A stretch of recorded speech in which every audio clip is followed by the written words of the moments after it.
Elected officials here, our representatives from the various offices that are standing here with us today, and PJ will be saying some words next, but PJ, thank you very much for all you do for Chautauqua County and each and every one of you do for Chautauqua County.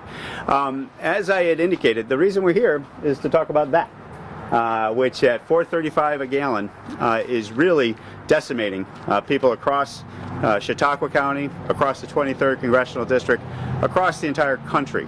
I can tell you I hear story after story after story of people struggling to meet their day-to-day burdens when it comes to their bills because of the rising price of gasoline at the pump. We don't have to look too far back to see what is causing this, what are the solutions to this problem. One, you know, when you look back under President Trump, the average gallon price was $2.38 a gallon. We are now seeing prices across America, $7 on the West Coast. You see the average price pushing almost $4 a gallon in many areas of the country. That's a significant increase to rural America in particular, into hardworking Americans who are living paycheck to paycheck. When you're going up that amount of cost at the pump, you then add to that the other issues that we're seeing. You're seeing the utility bills go up each and every month because of energy policy that is driving up gasoline prices, that is driving up the price of oil, that is driving up the price of energy per se. This is a real box and burden that we are putting the American people under and in when it comes to this inflationary pressure we see. And there's a whole slew of causes about it. One, when the President Biden came in, it is completely asinine, in my opinion, the policies that have been adopted on the energy front. Cutting off U.S. domestic supplies, cutting off access to development on our federal and public lands, stopping things like the Keystone Pipeline and other pipeline infrastructure investment that transports oil and natural gas to the markets.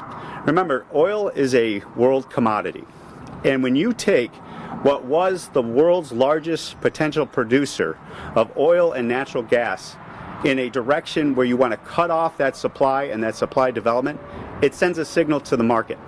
The market is responding with the gas prices and the utility costs that you see. So the solution to this issue rests with the power of the U.S. energy market. We are not going to be able to solve this problem based on some give back of, I heard a proposal today of $600 for gasoline stimulus checks from the federal coffers going to the American people. The temporary suspension of the gas tax, even though it's something to maybe potentially consider, that is not going to solve this problem. That's 18 cents a gallon. What you have to do is you have to send the signal to the market that U.S. energy is back and we are going to produce the oil and natural gas right here under U.S. domestic sources. And then you add to this situation the unrest that you see in the world, where you see what is going on with Russia and Ukraine. You see what is going on with China. I don't know if you caught it, but I watch this stuff very closely. When you watch Saudi Arabia, just 2 weeks ago, indicate it's going to settle up its oil contracts in the Chinese dollar, that sends an additional signal to the market that the yuan and the renminbi are going to be the currency of tomorrow. That weakens our position with the U.S. dollar. That weakens our ability to influence that commodity price. And so all of those factors together has created a perfect storm that is crushing the hardworking taxpayers of Chautauqua County, state of New York, and America. And if we unite in our effort and say, you know what, we want to develop U.S. domestic sources of oil and natural gas, we want to do it responsibly, and we also want to work together to have that long-term strategy of transition from fossil fuel to our alternatives and renewables that just aren't ready for prime time yet. You cannot run the country on wind and solar today. That's just a hard reality of the facts and the science that we find ourselves in. So what we need is a United States energy policy that recognizes this is a long-term solution when it comes from transitioning from fossil fuel to those alternatives and renewables. But in the meantime, do no harm when it comes to the hardworking taxpayers of America. Make sure they're not carrying this burden day to day and their families are going without, be it food, medicine, a roof over their head, or the things that we're hearing horror stories that people are choosing between putting gasoline in their car or taking care of their families. That is wrong, it's asinine, and I just send a message to the President. We can fix this. We've already demonstrated the market in America will solve this problem just as it did 3 to 4 years ago, and it can do it again if we unleash the innovation and the power of the U.S. market across the world when it comes to this commodity pricing. So, that being said, I will now hand off my microphone to our great county executive here, PJ Wendell, who's been doing a great job here in Chautauqua County. And PJ, I will hold it up for you. Thank you, Tom. Thank you for all you do for our county. I'd first like to welcome Becca and John from the town of Ellery, Brian Dahlberg, the mayor of the village of Bemus Point, fellow legislators Elizabeth Rankin and Pierre Chagnon, who are with us today. You know, the congressman says, can't say it any better. You look at the transition, you know, the big push now is we want to go to green energy. We want to move to green energy relatively faster than we wanted to take our masks off during COVID. It does not equate to success. It's not going to happen that fast.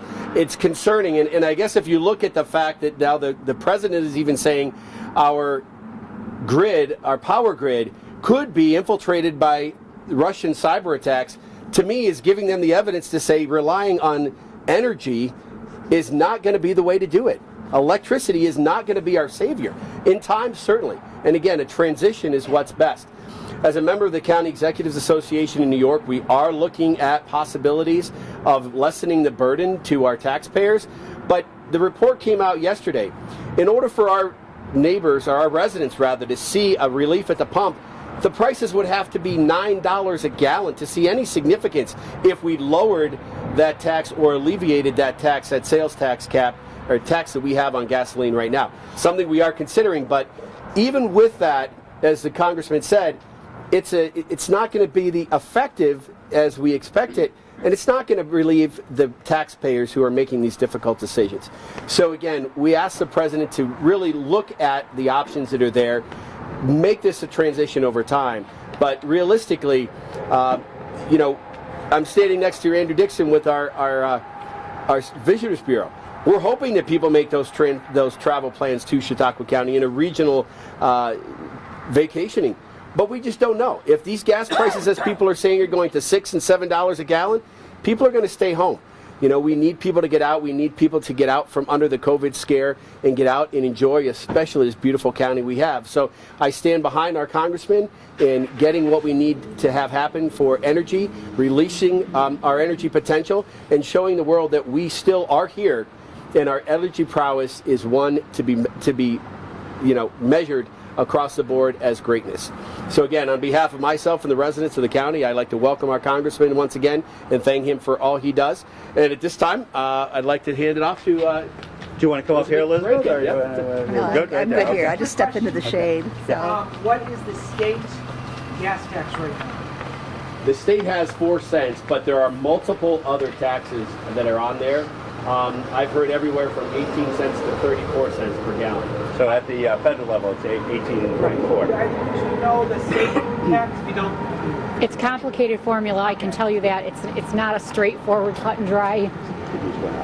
What we talk about is just the sales tax. So, you know, when the county executives speak about just the sales tax only, and depending on the county portion of that. But again, what we found is even if we were to waive that, the price, your price at the pump isn't even going to be noticed. But it is something we are considering.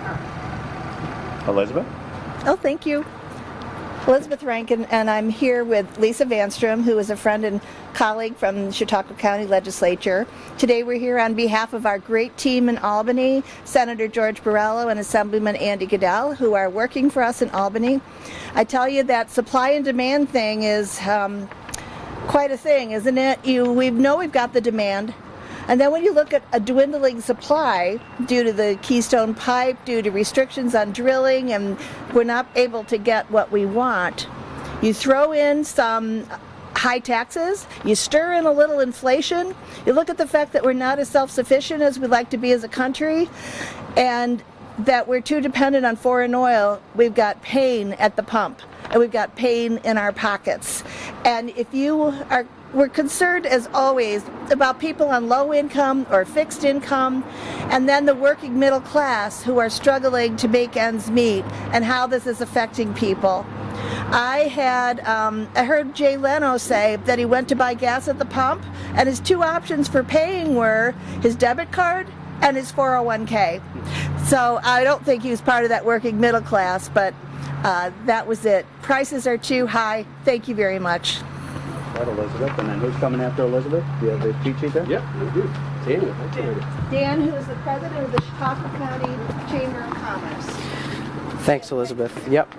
Thanks, Congressman. I appreciate the opportunity to join you today. And as we expressed last week in an advocacy call with state representatives with the NFIB, it's important for the business community to have a voice and to be engaged when we're talking about energy policy and energy decisions, whether that's like we're talking about here with a national strategy and oil prices, or whether that's targets and goals that the state has set for a transition. So appreciate the opportunity to be here, but what I wanted to offer, you certainly articulated well the issues, is just a quick message to the consumers in our county.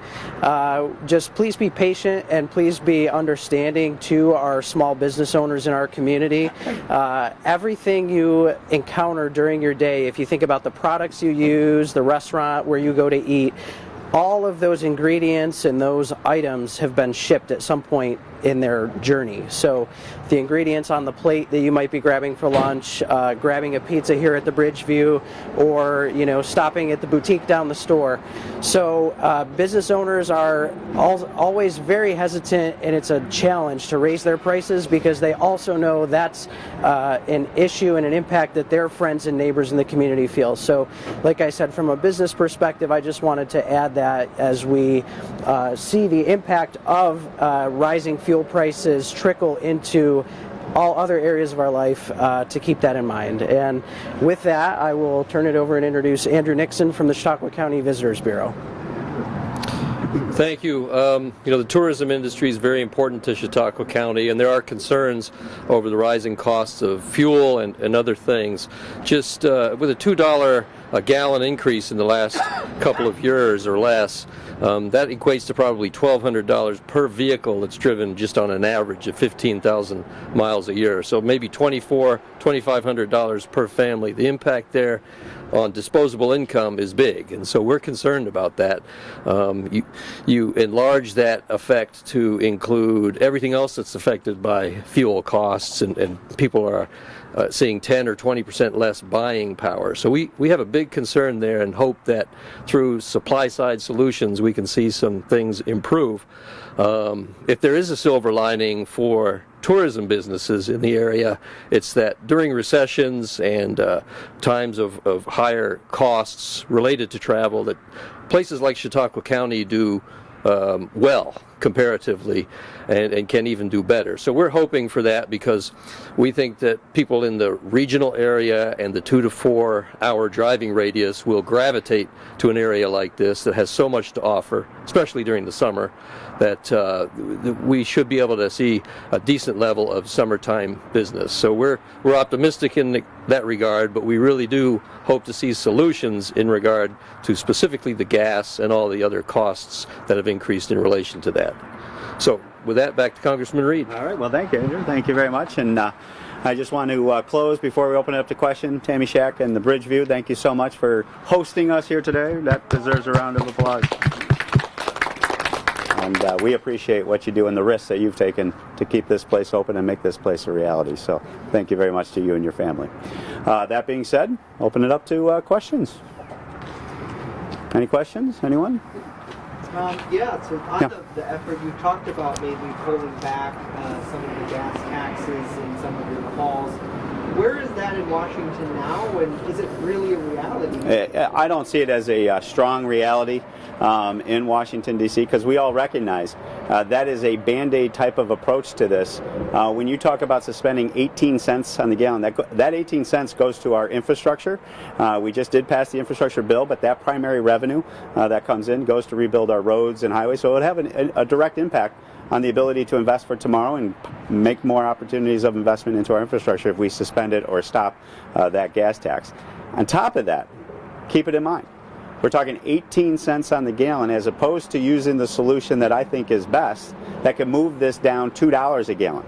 I think when you talk to the American people and you say if we unleash American energy supplies like we did just a few short years ago, and you start seeing prices at the pump under $2 down to $1.50, I can tell you the honest response I get from taxpayers is, of course we want to see the relief of $2, $3 a gallon, not 18 cents. And so that's why I think that will carry the day. And we're starting to see the administration buckle, as they have pandered to the environmentalists that of the extreme nature that have caused this situation and this policy to send the marketplace signal to raise these prices to the level they are. We're starting to see them stand up to them and say, you know what, you're killing American people, you're killing their livelihoods, you're killing their opportunities by doing what you're doing in regards to this extreme policy of transitioning in a 1 year, 2 year window. This problem of fossil fuel and going to alternative renewables is a long-term solution that's going to span decades. And that's why we need to make sure that we don't do any harm in the meantime, and we continue to work together for that vision and that strategy. What's in the way now to unleash that American energy? It's that extremism. In my humble opinion, what I hear all the time is the political unwillingness to lead, to stand up to that extremism and say this is what's dangerous about these types of policies. I mean, and you see it time and time again in this administration. Take the waters of the U.S., for example. We had beaten that back on the regulatory side. That impacts our farmers, that impacts energy policy and development on public lands. Now they've reinstated it. So that waters of the U.S. Impact is in this calculation. You see it time and time again on all the regulatory expansions that they've gone back to in regards to putting this burden on the U.S. taxpayer when it comes to these inflationary pressures. How do you alleviate the concerns that people may have about environmental concerns like the Keystone Pipeline and things like that? You work together. You recognize that if the Keystone Pipeline, if there's a problem because of an environmental impact, you solve that problem. You don't just turn your back and walk away and say we're going to turn it off overnight. And it's not just the Keystone Pipeline.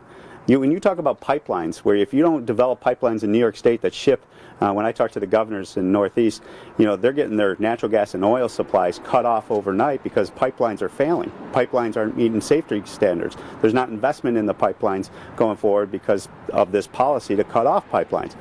Now all of a sudden you are having delivered to Massachusetts, for example, gas and oil produced by Russia, produced in the Arctic Circle, where they are destroying the Arctic Circle. So there may not be an environmental impact here because you cut off that pipeline or cut that project or improve that pipeline. You are now destroying the Arctic Circle with your policy, but you just don't happen to see it because it's not in your backyard. And the bottom line is we can solve those environmental impact problems. And I always bank on the U.S. American ingenuity, innovation, and the American spirit of saying if there's a problem, we fix it. We don't just say, no, we can't do it. Tom, I've heard some concerns raised about gouging, gas price gouging. Have you heard anything? Is there a problem with that? I don't see gouging right now. I hear that quite often in Washington, D.C., especially when they don't want to talk about the root cause of the problem, which is the supply side of the issue. But obviously, you always got to watch and hold accountable those that may want to engage in gouging, want to engage in those unfair business practices. And there's tools in the toolbox to deal with that type of abuse and hold those people accountable and throw them in jail if they're doing it. I don't see that. What I see is a structural market imbalance on the supply side primarily that is driving up these prices and that world commodity that we have talked about here today. But I know we've seen a little relief, and by little I mean a couple of cents in the last week here in Chautauqua County.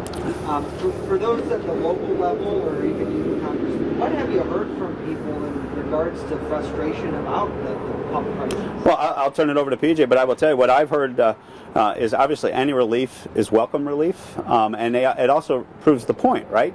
That if we embrace the market is going to send the biggest and fastest signal to lower these prices, and you can see it when you even have these small deviations in a downward pressure that are occurring here in the backyard. And so that relief is welcome. I see people demanding more and more of it, and I just say let's completely do it in regards to U.S. domestic energy supplies to lower it by dollars, not cents. No, I think that's, it's pretty evident. You have Legislator Rankin, Legislator Vanstrom, myself, Chairman Chagnon, that this is a concern that Chautauqua County is looking at. We have town and local elected officials that are concerned about this. And what we're hearing is, if you reduce the prices, this allows us to get back to normal. You think about it, a couple years ago, we had that extra funding or that extra cash in pockets, when we were in the shutdown. Now we're opening, and now we're going to be shackled with the gas prices going up $2 in 2 months. That's not effective for the people of Chautauqua County that have been struggling through this pandemic. So again, as the congressman said, opening up, unleashing those the U.S. energy, that we have, and giving the relief to the taxpayers. These are the ones who are struggling with this the most, and that's where it's most effective. So whatever we can do to urge the president to open up the pipelines, get us back to a position where we're not relying on foreign oil, we are going to get back to a sense of normalcy here in Chautauqua County. All right, very good. We're adjourned. Thank you. And because we were cutting off a gas to couple customers. I was just going to say, we're out of here.